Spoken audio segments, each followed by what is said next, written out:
let's take a look at the first steps that we're doing in rebuilding this guy. Okay, so the first thing we do is we take the power collector, we solder the wires back on. So we've got red. So on this end here, which is the A end, the B end has the brake wheel. So we're going to do red at the front and black at the rear, because red is always right. That way, moving forward, this way it should be red and black.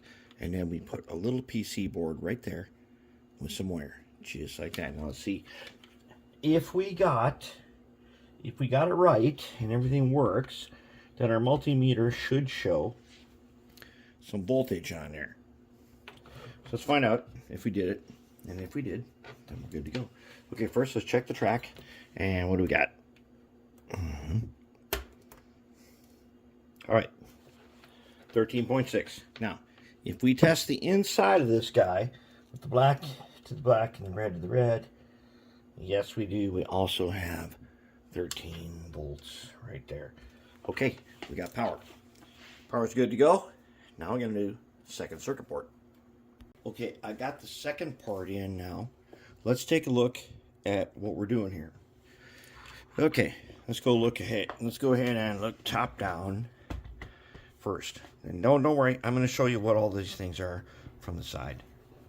So, we did. Here's our power collector, and we tested it. Flex power. Then it goes into a bridge rectifier. Comes out the bridge rectifier, which outputs a red, which you can barely see. That one's red. And outputs a black. And we're doing red is always right. So it goes there. And then right here is our capacitor.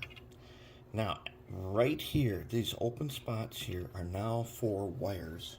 And what we're going to do is we're going to designate the motor back here. The motor that goes back there. Maybe this one. He's going to go in there, and he's going to be the primary. So that means wires are going to come up into him. But then the other motor is going to be designated the parallel.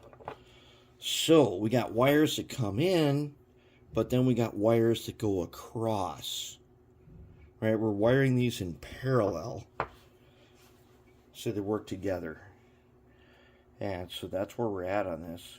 That's pretty good. That's pretty good. Let's go ahead and start putting in the next set. Okay, wiring is done. Now let's take a look. What did we do? How does it work? So let's take the guy and look in here. Motors are mounted again the way they were.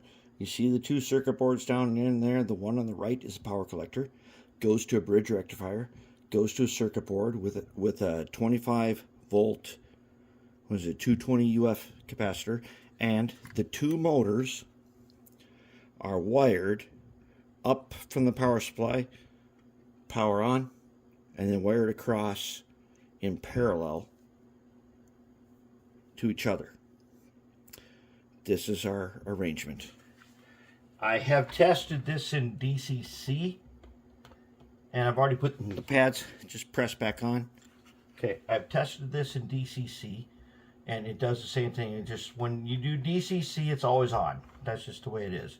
Unless you kill the power to your DCC, it is always on. And all right, so now if we feel it, wait, hold on. If we feel it, it feels like it rubs. And oh, taking one off. All right, let's push this guy back in. They're a spring. These pads are spring loaded. And so if we want them to operate, okay, now it works. If we want them to operate, we got to get down underneath, and this is part of the system.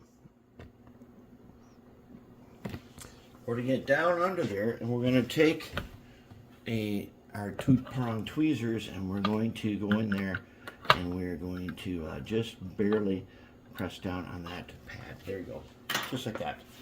You lever them into place. Okay, now what's going to happen if we apply power? All right, we're in DC. This is what happens in DC. We should have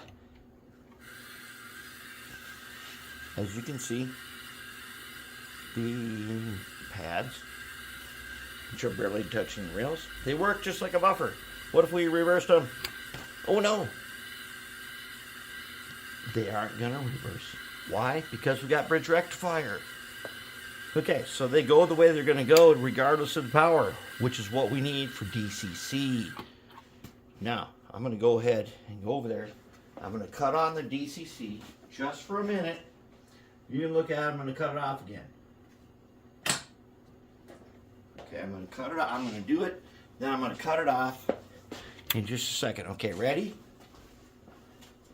Watch this. We're in DCC power, and we hit it, and it's going. I'm going to cut off the DCC power. Good. It works. And actually, it works in a way that I had not anticipated exactly. Because there's those two motors in there that draw extra power,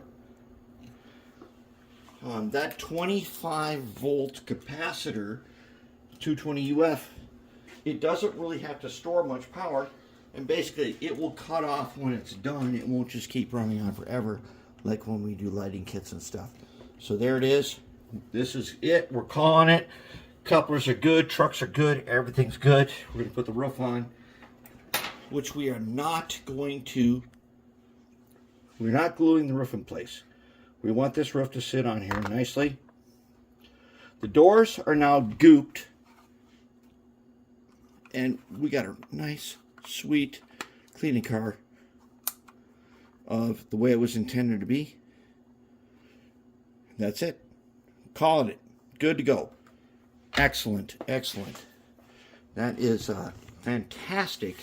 Whoever came up with this, and we know this is a one-off or something that you had to build from an article, that's a pretty good guy. Pretty good. There you have it.